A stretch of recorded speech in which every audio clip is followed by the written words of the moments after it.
presidente, deputado André, queria cumprimentar, não estou vendo, mas deputado Romário, pela iniciativa, minhas senhoras, meus senhores, presidentes de clubes, federações.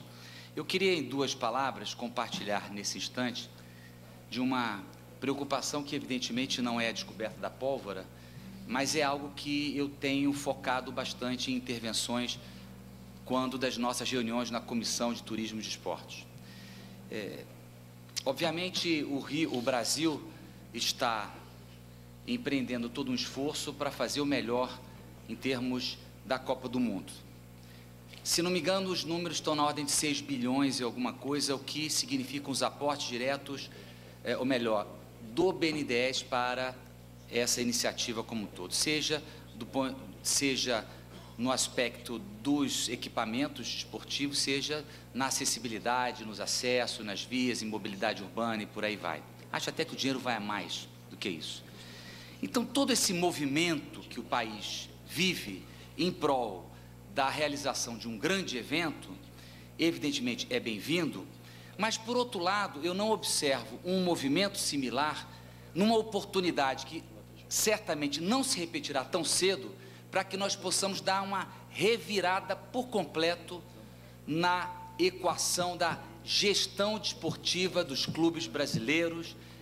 Leia-se também CBF, leia-se todo o conjunto de atores que participam, organizam e fazem o maior espetáculo da Terra. Quer dizer, o maior espetáculo da Terra, disse Caetano, é o Carnaval no Rio de Janeiro. Mas o futebol certamente está no mesmo patamar. O que eu quero dizer com isso é o seguinte: não há um clube brasileiro, salvo uma ou outra exceção, que não tenha, como todos sabemos, a notória circunstância de dificuldades econômico-financeiras crônica. Não é dificuldade sazonal, é crônica, né? Agora, o que se observa em muitos casos, para que os clubes tenham algum oxigênio na sua saúde financeira, é o comprometimento de passes futuros de atletas que estão começando escolinha com 12, 13, 14 anos e por aí vai. Então, as fontes de atração de capital para os clubes, elas têm um mercado, têm as suas limitações, mas as demandas por mais recursos, haja vista o crescimento das dívidas consolidadas dos clubes, isso só cresce, só aumenta. O que eu queria basicamente salientar esse encontro que se fala de legado, é que o legado físico, estrutural, para o futebol, o belo estádio e por aí vai, exceptuando o Maracanã, que eu tinha uma outra proposta para o Maracanã, eu não teria gasto 1 bilhão no Maracanã, teria feito com iniciativa privada a recuperação do Maracanã e teria gasto esse recurso em trem suburbano no Rio de Janeiro. Mas o fato é o seguinte, é que nós no Brasil não estamos levando o governo inerte em relação a isso.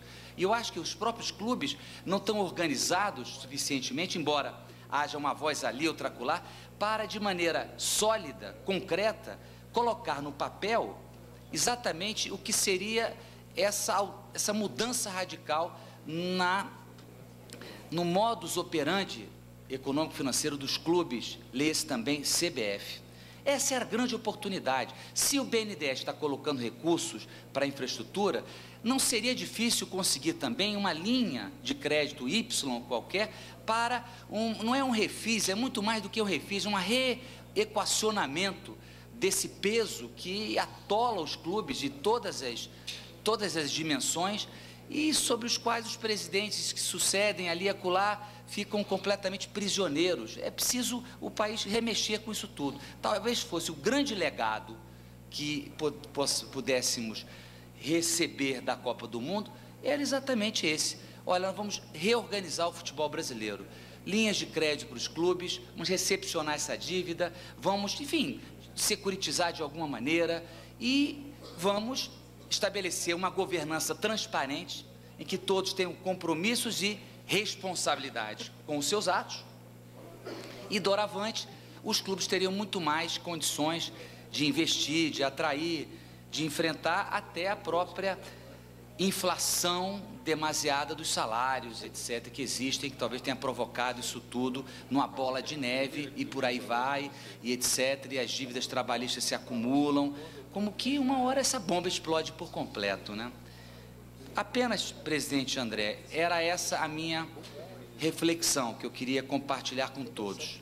Por que não aproveitarmos esse momento ímpar de exigir dos poderes públicos, e aí nós do Parlamento podemos cumprir um pouco esse papel, de redesenhar essa mecânica da gestão, da governança dos clubes brasileiros e do futebol brasileiro, por assim dizer, permitindo que nós pudéssemos, sim, usufruir de capital público, mas com responsabilidade, para oxigenar as finanças dos clubes como um todo, com, evidentemente, os acertos, os ajustes contratuais corretos e adequados que se fizessem necessários. Não se trata de colocar a fundo perdido, mas se trata de encontrar mecanismos para salvar os clubes, porque não há seleção brasileira sem os clubes de futebol.